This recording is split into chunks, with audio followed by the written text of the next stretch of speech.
అలాగే గురువుగారు హనుమంతుడికి సింధూరాన్ని ఎక్కువగా ఇష్టపడుతూ ఉంటారు, ఎందుకు?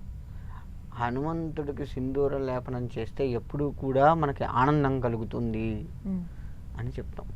ఎందుకు అంటే ఒకసారి పట్టాభిషేకం మొత్తం అయిన తర్వాత సీతమ్మ వారి దర్శనానికై హనుమంతుల వారు తన అంతఃపురంలోకి వెళ్తారు.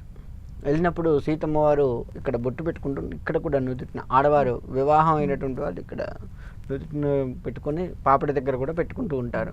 అలా అమ్మవారు సింధూరం పెట్టుకుంటూ ఉంటే హనుమంతుడు చూస్తాడు. అది చూసి అమ్మవారిని అడుగుతాడు, అమ్మ మీరు ఎందుకు అక్కడ బొట్టు పెట్టుకుంటున్నారు, అక్కడ ఎందుకు అసలు ఆ సింధూరాన్ని అక్కడ ఎందుకు ధరిస్తున్నారు అని అడిగితే, ఏ భార్య అయితే నుదుటిన పాపడి దగ్గర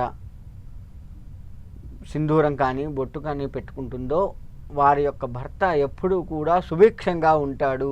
అందుకని నా భర్త ఎప్పుడూ సుభిక్షంగా ఉండాలి, లోక కళ్యాణంగా ఉంచాలి, లోకాన్ని మొత్తం కూడా కళ్యాణప్రదంగా ఉంచాలి అని చెప్పేసి నేను ఈ విధంగా ధరిస్తున్నాను అని అమ్మవారు చెప్పడం జరుగుతుంది. దానికి ఆయన సంతోషించి ఆయన వెంటనే వెళ్ళి ఒళ్ళంతా సింధూరం పూసుకొని వస్తాడు. రాగానే ఇప్పుడు మీరు ఎలా నవ్వారో అంతకంటే గట్టిగా అమ్మవారు చాలా ఆనందించి ఆయన వేషధారణ చూడగానే మొత్తం సింధూరం పూసుకొని, అప్పటి వరకు స్వామివారిని చూసిన రూపం వేరు, మొత్తం సింధూరం ధరించిన తర్వాత సింధూరంతో కనపడ్డ రూపం వేరు. అలా ఉండేసరికి అమ్మవారు గట్టిగా నవ్వటం జరుగుతుంది. అప్పుడు అది చూసి ఆయన ఇంకా ఆనందపడతాడు. సీతమ్మ వారు ఆనందించింది అంటే హనుమంతుడికి ఇంకా ఆనందం కదా. అప్పటి వరకు ఆమెని మొట్టమొదటి చూసింది శోకంతో చూశారు కదా, ఆనందంతో చూసేసరికి ఆయన ఇంకా తృప్తిపడి అప్పుడు అమ్మవారు స్వామివారు హనుమంతుడును సీతమ్మవారు ఇద్దరూ కూడా అభయమిస్తారు.